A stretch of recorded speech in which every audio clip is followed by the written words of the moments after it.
It is the 31st of December 2023. Hello, good afternoon and welcome to JoyNews Room with me, Pius Kojo Baka. Coming up this afternoon, critical issues including the country's fiscal indiscipline, large size of government and inclusivity are issues that must be prioritized in political party manifestos as we gear up to election 2024. That's a call from Emerita Professor of the University of Ghana to politicians.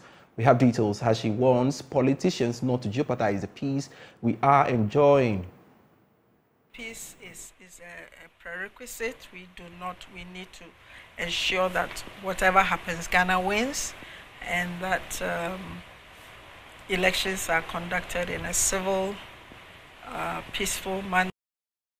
Meanwhile, NDC flag bearer John Dramani Mahama is promising an extra Eid holiday for Muslims if given the nod to become president. Why? We will find out shortly.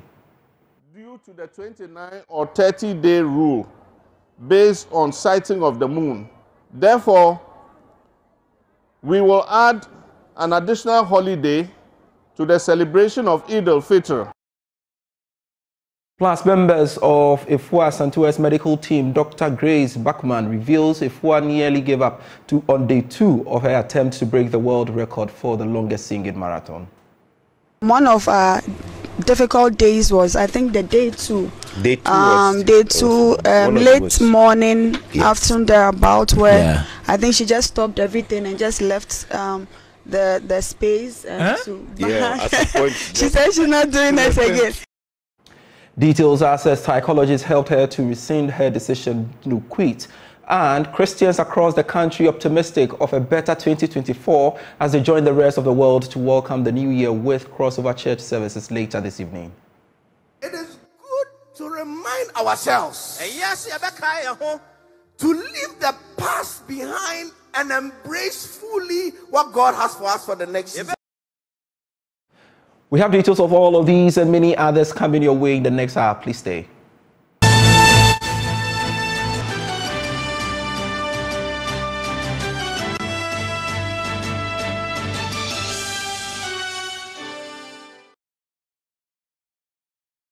Thanks so much for your time. We are your home of independent, fearless, and impactful journalism. Please, let's now settle for the details. And Emerita Professor at the University of Ghana, Professor Techiwa Menu, has called on politicians to capture realistic policies and programs in their manifestos. According to the former director of the Institute of African Studies, critical issues concerning the country's fiscal indiscipline, large size of government, and inclusivity are some of the issues that must be prioritized in the manifestos of political parties. Speaking in an interview on PM Personality Profile, Professor Menu cautioned that the peace we are currently enjoying in the country should not be taken for granted and must be maintained before, during, and after the 2024 elections. I think that peace is an absolute prerequisite, and I think we don't need to go far. We can look around West Africa and the larger African region and see what conflict has done. If you have been following the conflict in the Sudan, for instance, I think the recent Israel-Hamas war has diverted attention from all other conflicts, but we do have serious situations right at home around us. So peace is a prerequisite. We need to ensure that whatever happens, Ghana wins, and that elections are conducted in a civil, peaceful manner, that they do not inflame any kind of negative sentiments, regional, ethnic, religious, etc. Also that we do have campaigning based on issues, we were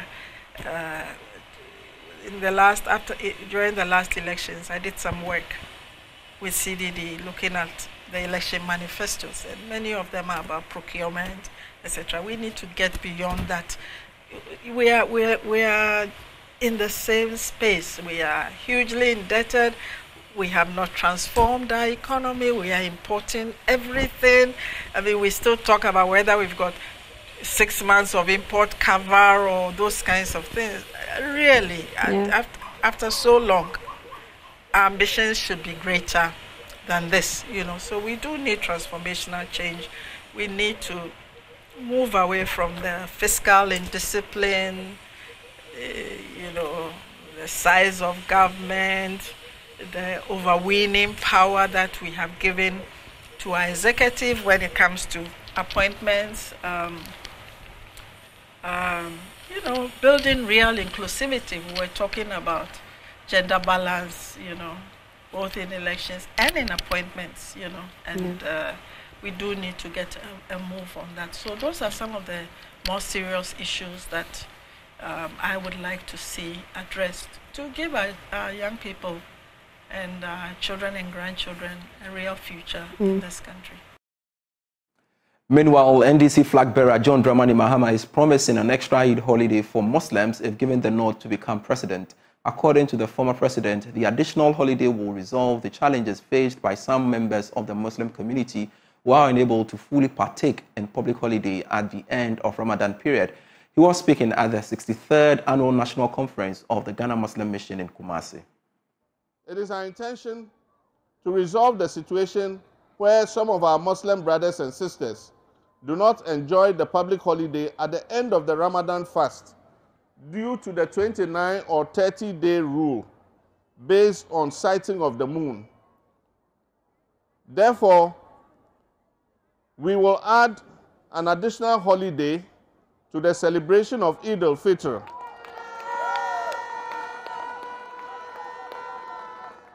If inshallah we are voted into office, we will add an additional holiday to the Eid al-Fitr celebration. And we're going to do this by reconfiguring the Public Holidays Act so that Ghana maintains overall the same number of public holidays per year so that we do not affect productivity.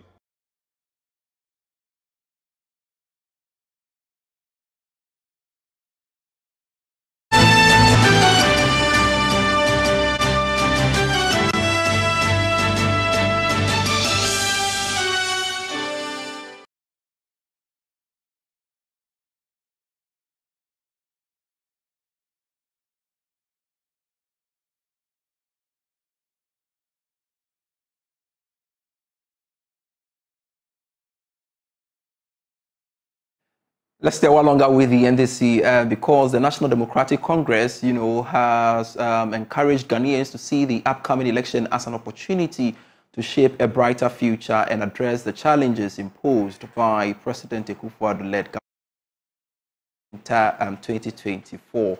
And of course, a statement issued by the party in relation to that reads, as we bid farewell to 2023, a year marked by economic hardships inflicted by the current NPP government, the National Democratic Congress extends warm wishes to the resilient people of Ghana. Acknowledging the difficulties faced under the current administration, we embrace the hope that 2024, being election year, brings forth the chance for positive change. It goes on to read that in the spirit of unity and shared aspiration for progress, let us recognize this upcoming election as an opportunity to shape a brighter future and address the challenges imposed by the present leadership.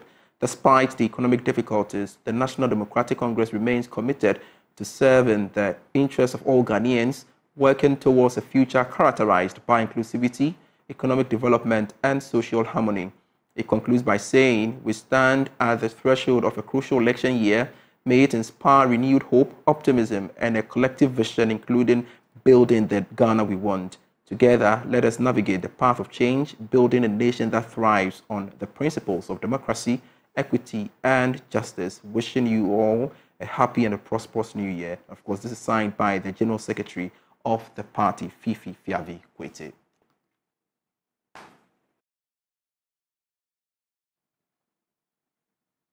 On his part, founder of the Movement for Change, Alan Tremantin, says, although 2023 was challenging, Ghanaians should keep hope alive for a better 2024.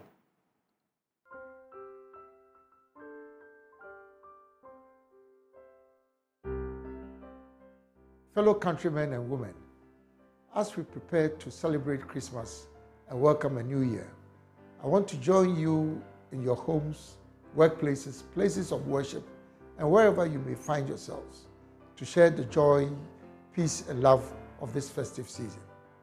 At this time when we enjoy God's greatest blessing to humanity, which is the birth of our Lord and Savior Jesus Christ. Let us remember to pray for the poor, the needy, lowly, destitute, homeless, the sick, widowed, orphaned, and those incarcerated in prison, that God in His infinite grace will look upon them with mercy and love. Fellow countrymen and women, this year has no doubt been a tough and challenging one for all of us.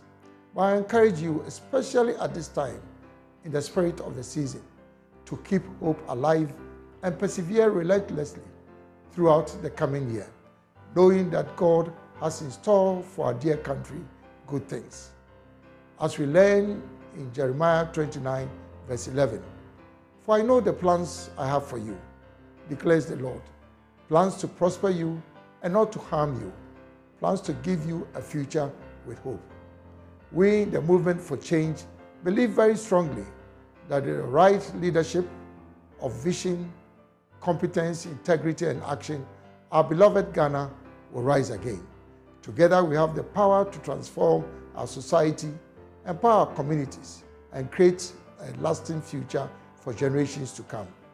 On my own behalf and on behalf of the millions of supporters of the Movement for Change, I wish you and your families a blessed Christmas and a glorious New Year. God bless our homeland Ghana and make her great and strong.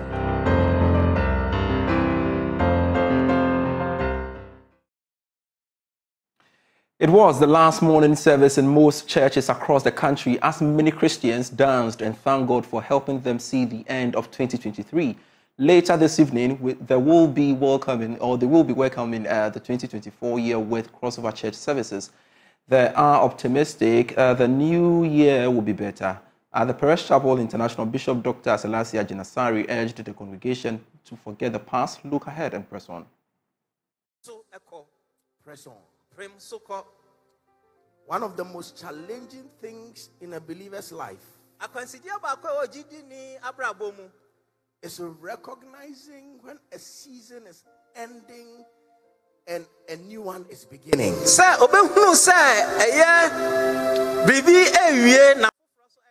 The reason why I'm saying this is that if care is not taken,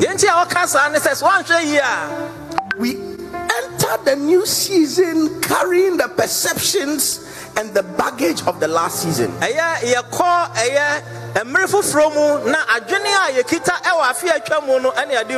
More often than not, the former things and the past things cast a shadow into the new year or the new season we are about to enter into. And when you are standing on the summit of a year like this, it is good to remind ourselves to leave the past behind and embrace fully what God has for us for the next season.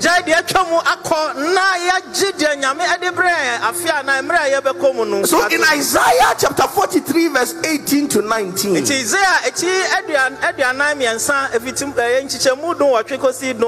NIV says, forget the former things. Do not dwell on the past. I know most times it is difficult to forget the former things. I know that it's even difficult to differentiate between today and the next year we are about to enter into.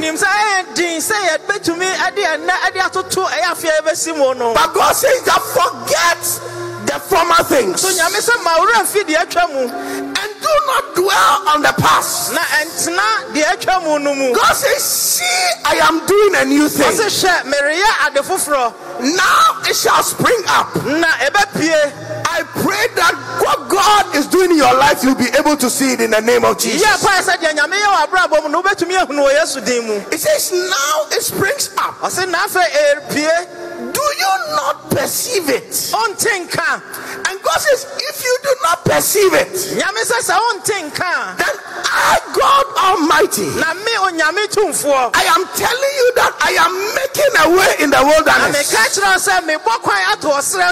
A and waters to flow in wastelands. I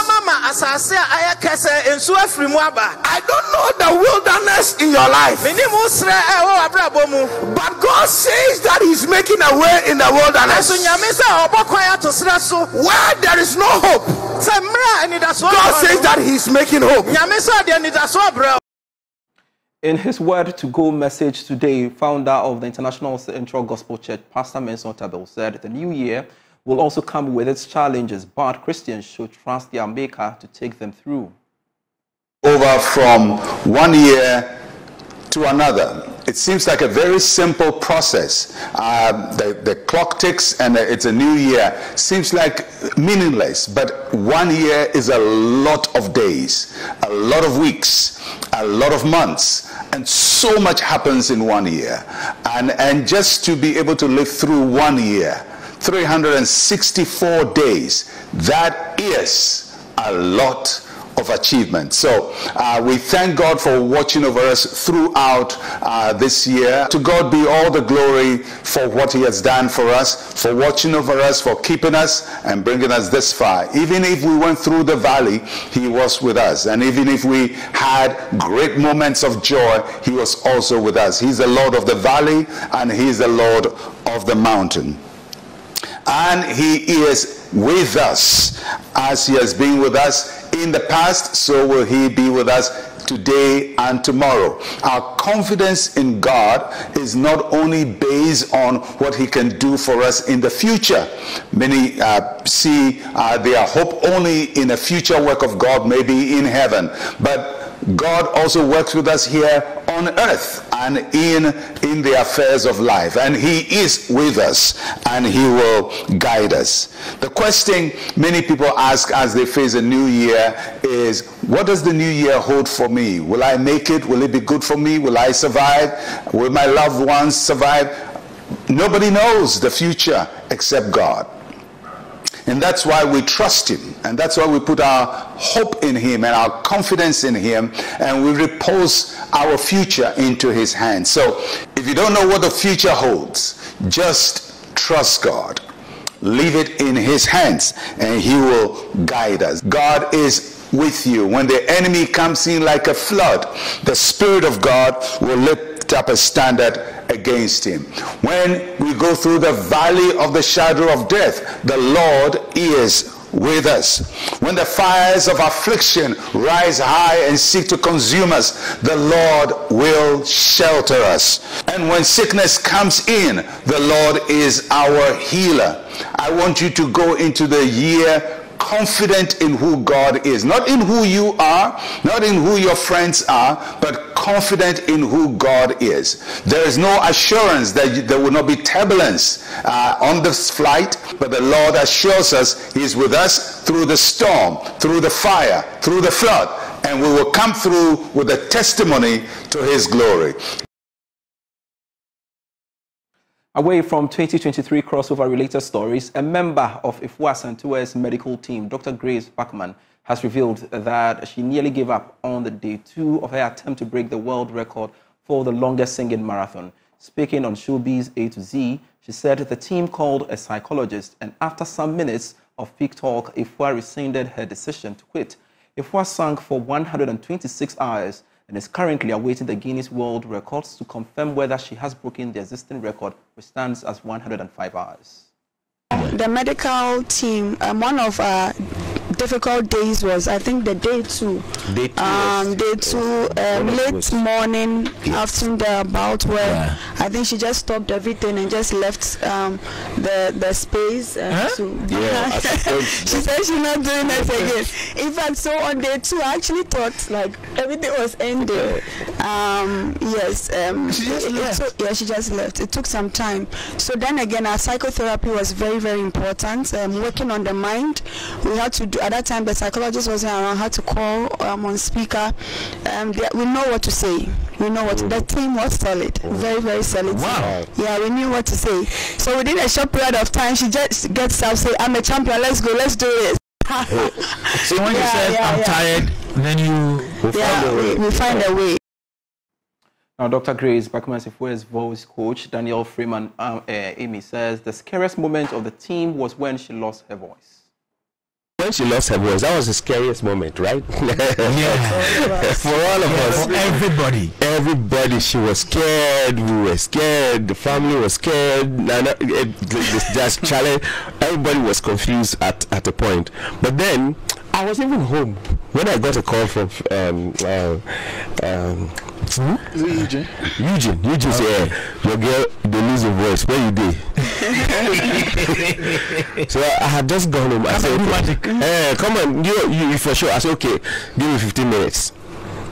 I quickly took this thing. I said, oh no, this kind of voice she had. No. I grabbed a container of salt. Okay. But I won't give you all the trade secrets. No, but I will ask Doctor. Doctor will not give you all the trade secrets. Now we have something we can trade for other things. We are not going to give you all the details. Let me give you a heads up. Don't mention it. So I grabbed something, and based on experience. Okay. And I had met the doctors. I knew we had a fantastic connection right from the beginning. Okay. I knew that. So we went. So I went, sat down with her, and we started working. They had their other things. We rubbed minds together. We were asking, they brought this. I said, okay, based on what I know about this, I think this will not be suitable at this time. It was just seamless. And then we started working. And then I knew I had to get her vocal cords to move in a certain way to make it come back. So we got it to move in a certain way, and it came back. Wow! Together. That's all. Deputy Head of Corporate Affairs at the Ghana Tourism Authority, Kofi Ataka Krakusi, was also on the show, said Efua Santua was selected as one of Ghana's tourism ambassadors, so she will continue to project Ghana like she did with the singing marathon. Then you appointed her tourism ambassador. Yeah. Okay, what does that mean? Good. Yesterday during the after party, our chief executive, through Mr. Kwesi Agyeman, through our deputy CEO, Mr. Ben Ananisia, he's in charge of finance and administration, had to pronounce that Efua has been appointed as a tourism ambassador.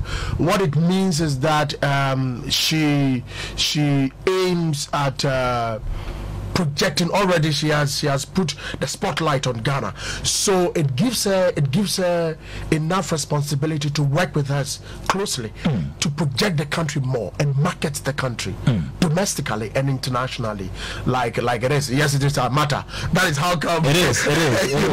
So that is how come we had to appoint her as a tourism ambassador, because this is a great feat which goes to the advantage of the country. That global recognition, we can't take it for granted. I'm telling you. Yes, we can't take that for granted. And then also you look at the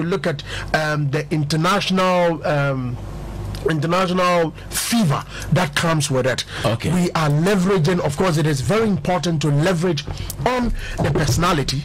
Okay, the personality of Efua. I like the word. You are leveraging her personality. You need to. It is very important. It is very, very important. Right. At any point in time, what we do, per what our chief executive has always been doing, is to make sure that, of course, we make sure that anything that goes to inure to the benefit of the country, we always collaborate with it. We always partner with it, and make sure that we leverage. Not always, though.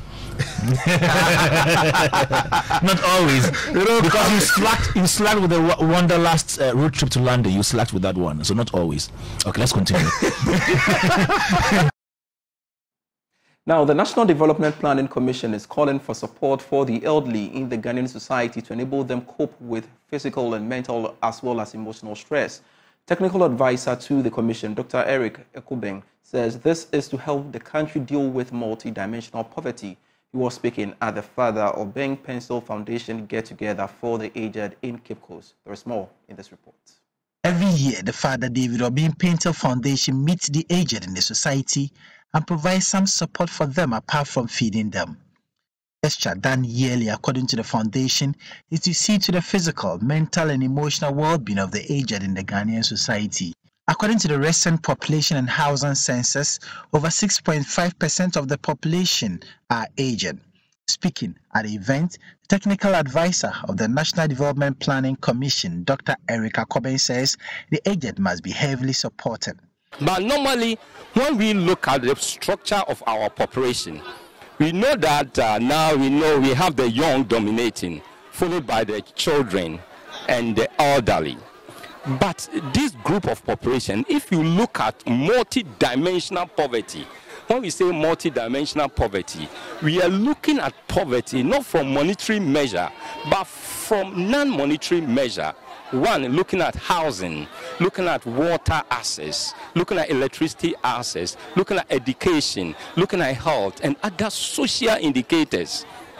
If you take 4 of these elderly people, you get one being multi-dimensionally poor, which is a big issue. And now when you look at disease burden, the prevalence of disease burden is more in this population. So as a country, we have to do more to support them. And that is what FADA is doing now.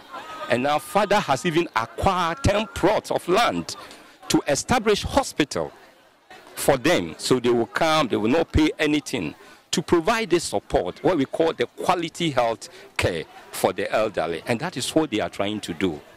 Managing Director of the Foundation, Benjamin Oshabley, says the foundation hopes to continue with the project. The vision of Father Pento is very simple.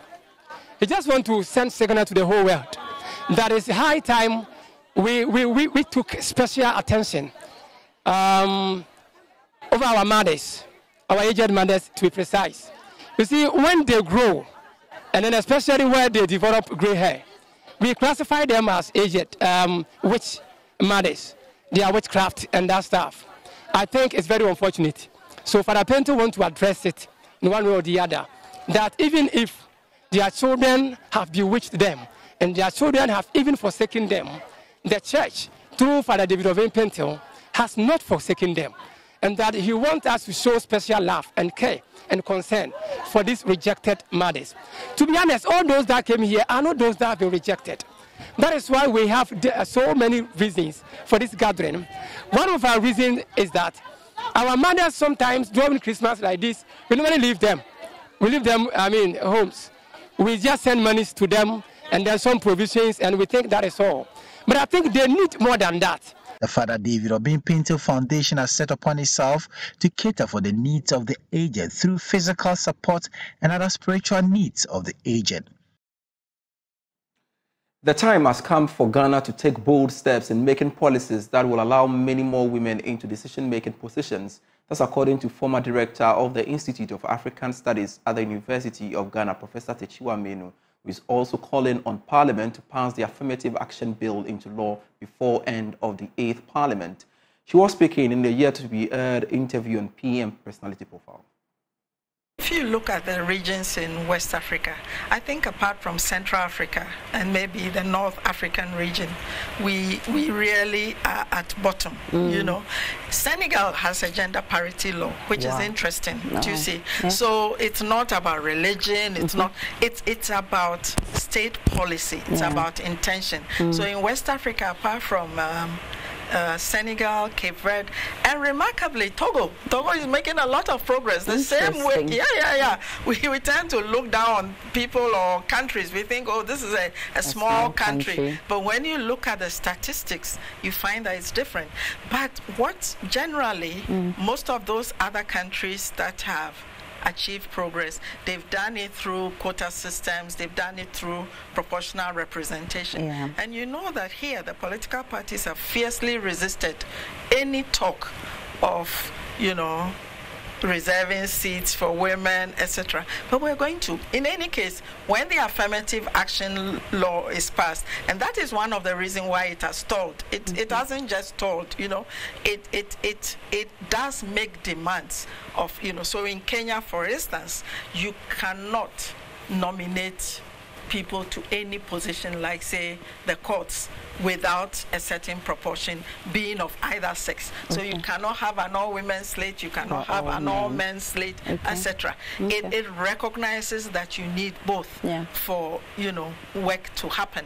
So when the affirmative action bill is passed, it will oblige political parties, you know, different sectors of society to do more about this really lopsided. You're talking about parliament. What about district assemblies? We have these are the basic units of governance, and over time the proportions have gone down. Even the appointed members were not meeting our quotas. So we do need to do more. Meanwhile, Professor Techiwa Menu is calling for a holistic conversation about higher education in Ghana to make it better. And we've spoken a lot about education, especially at the secondary level, and you make the point that it's important for everybody to go to secondary school. When you look at higher education in this country, what do you want changed? Well, let me just get to a level before higher education, and that is TVET. I think that the TVET is a very important field. It is underutilized. I think that we should be channeling more scholarships to that level to create many more middle level personnel who can solve many of the practical problems, builders that we have in our society. I'm very passionate about it. And when you look at the enrollments, it's very few. And even the institutions, many people who might want to, they have to go to the district capital or the regional capital to access it. So I would put much more resources in those things.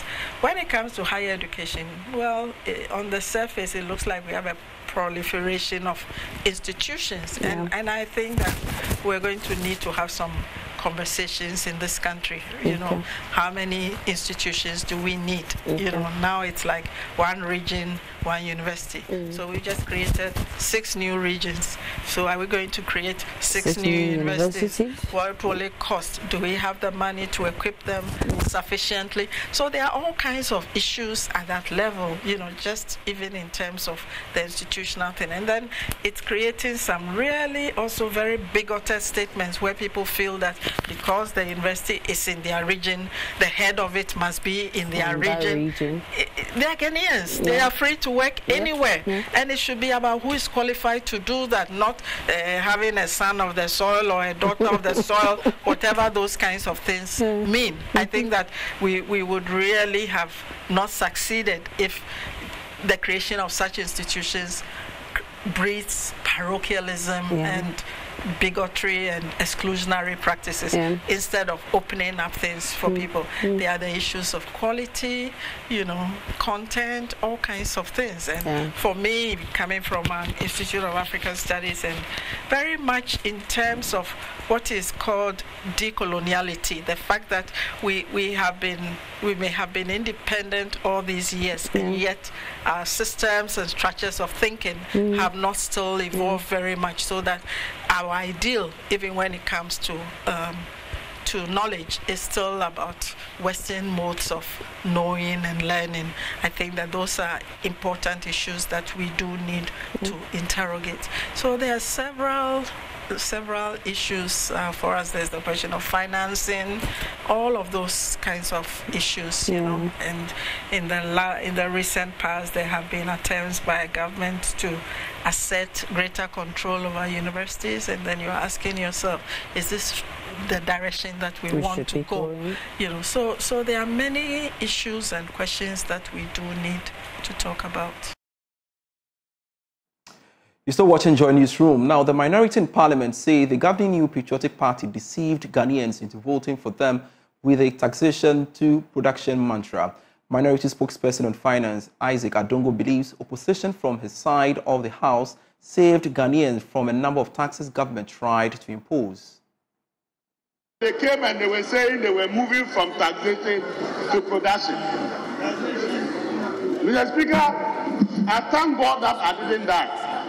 Otherwise, if anybody had told me today we will be imposing taxes on Ghanaians under this government, I would have said the person is a liar.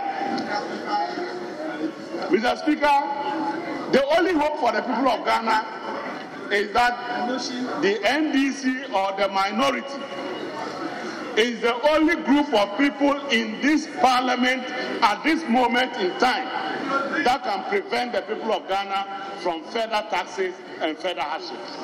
And we are going to do exactly that. Some military personnel have been deployed to the KJB district to ensure law and order. This follows a recent protest by some youth of Yajo who, incensed by the death of 2 footballers in the community, besieged the office and residence of the district chief executive for KJB, Wilson Agbanyo, and the Cocoa Board office at Papase. Correspondent Peter Sunu visited the Cocoa Board office and has filed this report. The rampaging youth who besieged the residence of the DC for KJB district have also broken into Cocoa Board offices at Papase, allegedly. Our sources say laptops and other office installations were vandalized. This premixed fuel tank was also tampered with. The ECG meter that supplies power to the facility has also been destroyed, including other lighting installations. The security man on duty has declined speaking on record on the matter over fear of attacks on his life. We were told about 20 young men besieged the office wielding industrial tools. The tools were allegedly used to destroy the locks to the facility. Debris of broken water containers, rubbish bins, and stones are the initial physical evidence of the attack on the office. This development has led to military deployment to the district.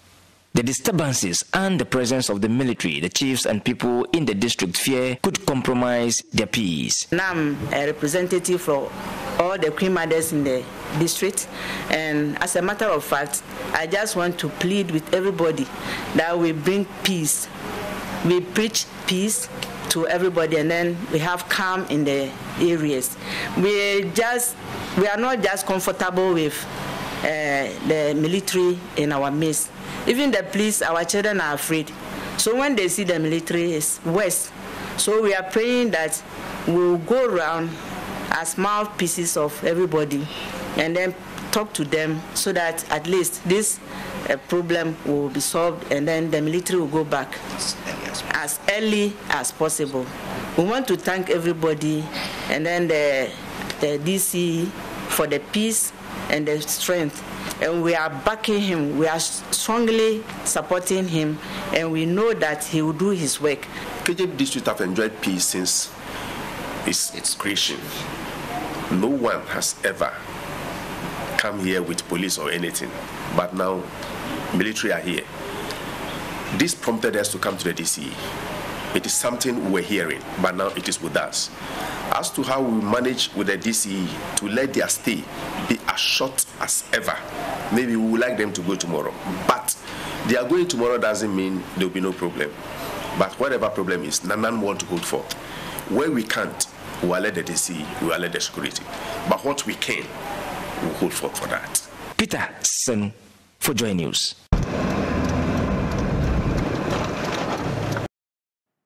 Meanwhile, Municipal Chief Executive for Nkwanta South, Bright Lamwe, has bemoaned attacks taking place in his area despite the imposition of the curfew. JoyNews checks reveal there's been another gunshot in the area, leaving 1 National Service personnel dead. Mr. Lamwe says MUSAC is doing everything possible, I should say, to keep the situation under control. Somewhere yesterday, in the early hours of yesterday, I was informed in this by the security, 1 young man was on his phone on his way to farm, and unfortunately he was shot by some unknown men. If you recall, a few weeks ago, let's say about 2 months ago, there erupted some clashes between ethnic groups, some ethnic groups in and around Nkwanta. And since then, this issue keeps recurring. We've tried severally with the security to engage the stakeholders involved, the various leadership of the various groups to ask for ceasefire. But as we speak, we will not be able to arrive at any substantive conclusion. So we're still engaging, and I think that issues have taken a new dimension.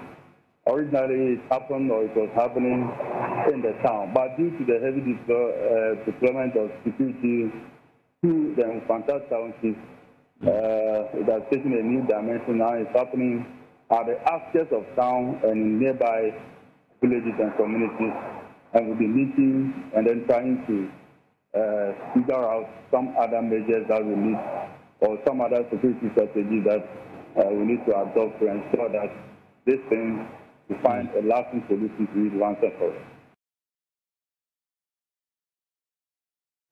You're still watching JoyNews Room. We are pausing for some break. When we return, we'll bring you business.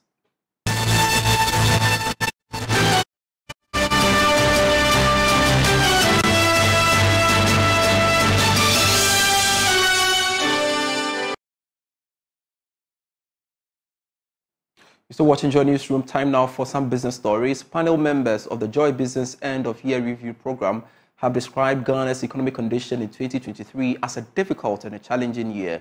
They are, however, hopeful the year 2024 will bring some relief to businesses as government expects the $600 million second tranche IMF program. Now, describing the year as difficult, Professor Peter Quarty pointed out that high food inflation was a major issue that affected households and income of consumers. He advised government to pursue fiscal policies that would help the work of the Bank of Ghana in stabilizing prices. I think we've had mixed episodes. The first quarter of 2023 was quite a challenging one. Then gradually things started picking up in the second half, and then the third quarter gradually up to the current. So we've had mixed episodes, a very challenging era, and then an era or 1 or 2 quarters where things started picking up. Some were described as turning the corner, but I'm not sure whether we really turned the corner. But so that for me is the way I can describe the 2023 the economy. We had debt exchange program, we had IMF program, we had a very difficult, painful debt exchange exercise where people lost incomes. The banking sector especially lost so much in terms of interest income, and they are still paying for the effects of the debt exchange.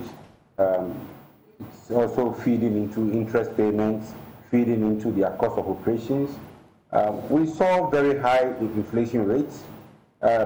Food inflation, it will shock you that even the food growing areas, food inflation were much higher than you will find in Accra. And poverty levels were extremely high. Data from Statistical Service shows that about 23 districts had poverty, multidimensional poverty, above 50%. And you find most of this in the northern parts of the country. So it's for me, a very challenging one. But also, looking ahead, we've seen some improvements. And then with the exchange rate as well, we've seen some marginal stability in the exchange rate. Because that basically drives inflation. When the exchange rate is depreciating quite rapidly, Kuta and the rest will tell you, it makes business very uncertain, and that creates a lot of problems. But we are seeing some resilience, we are seeing some gradual turnaround, so hopefully we'll see more of this in the first 2 quarters of 2024. On his part, the president of GUTA, Dr. Joseph Obin, blamed government for the high inflation recorded in 2023. He warned that the number of tax measures announced by government to be implemented in 2024 could derail the gains made in bringing inflation down, since traders will pass on the cost to consumers. It's very important that going to 2024, we are guided by the past, what happened in 2022.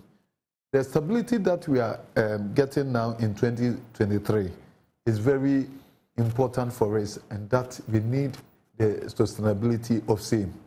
You realized the perennial depreciation program that we've been here every January to February. So this is the time to now, because during that time, the masters of the economy are going, the Chinese and all that, they are taking all the chunk of their resources to go. How are we going to manage that? That's what my fears.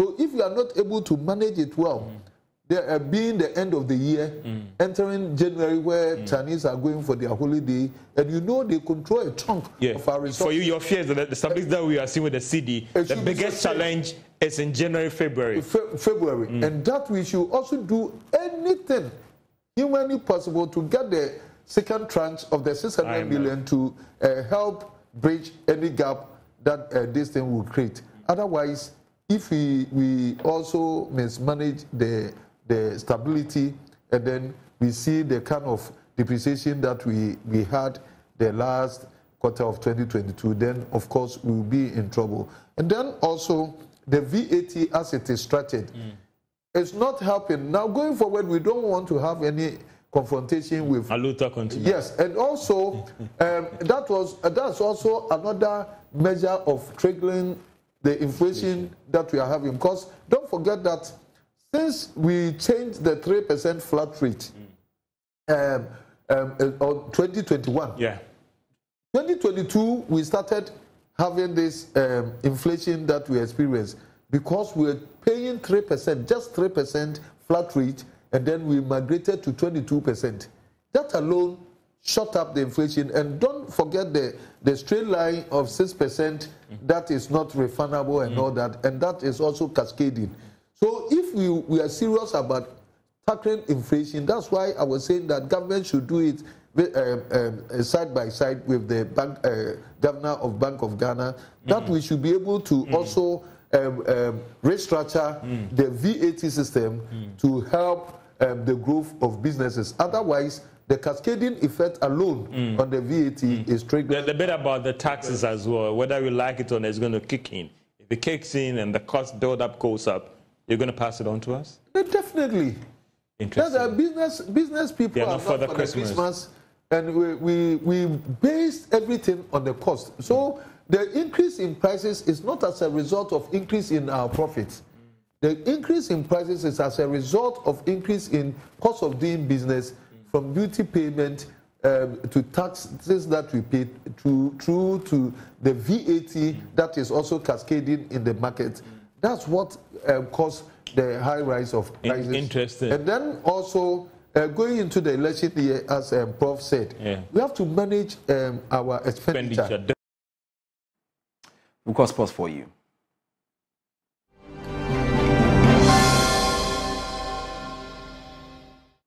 And in sports, Asante Kotoko are now 3 points off the top position after their win against Ofuakwatano. Now, Stephen Mukwala scored 2 goals at the Sunyani Coronation Park to secure the win for the Porcupines. Now, let's hear from the coaches of both sides. We didn't perform well.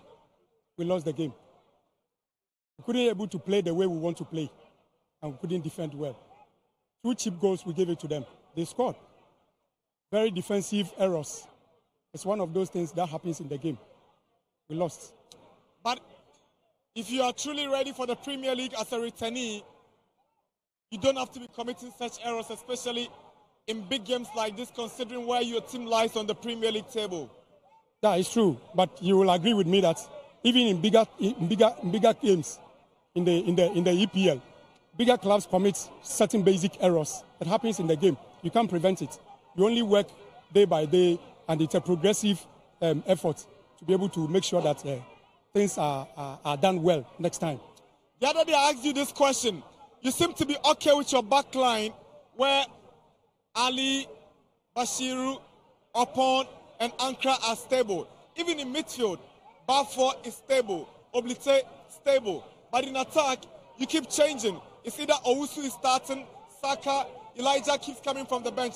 Are you struggling to get your consistent front line? No, it isn't that, but just that every player needs to have the opportunity to start a game. And that is why, because you need to build everybody's confidence to be able to start the game. I've just come to meet them, so I want to give everybody the opportunity to start the game and to be able to see everybody very well. Now, the window was open a couple of weeks ago. The league goes on a break. It has forced you an opportunity to do an introspection of how your team has performed. But I guess you're already in the market for re-energizing. Yeah, that's very true. Few attackers have been recommended, and we are looking forward that in the second window we'll be able to register them, get them on board to strengthen the team. You have 2 outstanding games, I guess? Yes, against Dreams and against Mediama. What are you expecting from those games? This is just ended. We are going to prepare and then face Dreams and see what we can do to redeem our image Happy New Year and better luck next time. Thank you and many happy returns. You came, you saw, and you've conquered. What a way to end the first round of the league. It's amazing, Nana. I told you we're going to work hard and get a decent result. And we've gotten more than a decent result. So what did you do to get more than the decent results? Yeah, you could say that we were more purposeful in front of goal, even though we squandered a lot of chances. Yeah. I was asking you about how your team was shaping up for the game. You maintained that it was the same shape. We all know that Che Jamina is not a truly offensive midfielder, but today he added to the attack and he was alongside upon Mukwala, and it worked perfectly for your team. I told you, Che is an intelligent player. Anywhere you put him on the pitch, he will give you what you want, and that is what you saw. You've ended the first round today. Like I asked you in the beginning, would you say the team has performed to the expectations of the technical bench? Yeah, I told you we did not start well, but we came in at the latter part of the first round. We came in very strongly, and we finished strongly. Kudos to the boys for the unity and their determination. Will you go into the market for any reinforcement? Yeah, it's normal. When the season opens, we need to beef up the team. So maybe you see one or two. Or we maintain the same squad. Will Kotoko win the Premier League? Work in progress. We are taking it match after match. And I would like to wish our fans a Happy New Year. This is for them. Happy New Year to you too. Many happy returns. Hi, Steve. Hey. Congratulations on your MVP award, but generally, how would you describe this game? Basically, this game we came with the mentality of winning, collecting the 3 points, so we got them and we're happy. We're in good position right now, and we're happy also for the fans, for the support. You didn't begin the season so well. What has happened right in this team that seemed to be bringing the results? I didn't start well the season because of the injury, but I kept on working hard, and then I've picked my form. I want to find out from you, what is it about the understanding between you, Opon, and Lamte? Actually, beside the pitch, we are good friends, so it's easy to connect up in the field. You're on 8 goals now. Are you setting any personal achievements for yourself?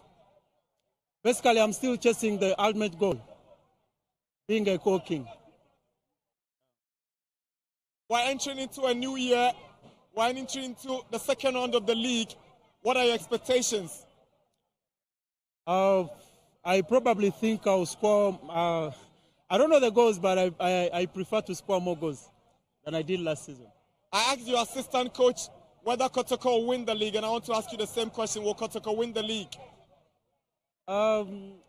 That's our target. You know, Kotoko is a big team, so we are chasing the first position. Basically, we shall win the league.